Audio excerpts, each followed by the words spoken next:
ایک آدھا منٹ ہے تو یہ مسئلے کون حل کرے گا, کس نے کرنے ہیں؟ اور انہوں نے مہنگے معاہدوں کا بھی کیا. حال ہی میں ایلن جی کا ایک معاہدہ ہوا ہے, کہتے ہیں ملک کی تاریخ کا سب سے مہنگا معاہدہ, یہ شاید خاقان عباسی سے بھی مہنگا معاہدہ جب ہوا تک ہے. ہم خود کفالت کی طرف نہیں جائیں گے, جب تک ہم برآمدات میں اضافہ نہیں کریں گے اور درآمدات میں کمی نہیں کریں گے, ہماری معیشت ٹھیک نہیں ہوگی. صحیح ہے. ہمیں سب سے زیادہ توجہ دینی چاہیے ہماری زراعت پر, چونکہ ہمارے ملک میں ایسی زمین ہے کہ جہاں سب کچھ اگتا ہے.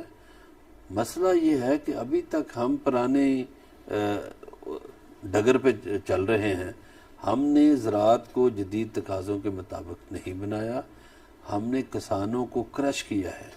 اس مرتبہ بھی کسان اب پچھلے 2 سال خوش رہا ہے, مگر اس مرتبہ وہ ناخوش ہے کہ اس کو کھاد نہیں مل رہی, بہت مہنگی کھاد مل رہی ہے. جی بالکل ایسے ہی. فراز شاہ صاحب آپ کا بہت شکریہ. ساتھ آج آپ نے پروگرام دیکھا, اس کا جیسے بھی آپ کو لگا اس پہ ضرور رائے دیجیے گا. آج اتنا ہی, آپ سے ملاقات ہوگی کل. علی رضا الوی اور مظہر برلاس کو اجازت دیجیے. اللہ نگہبان.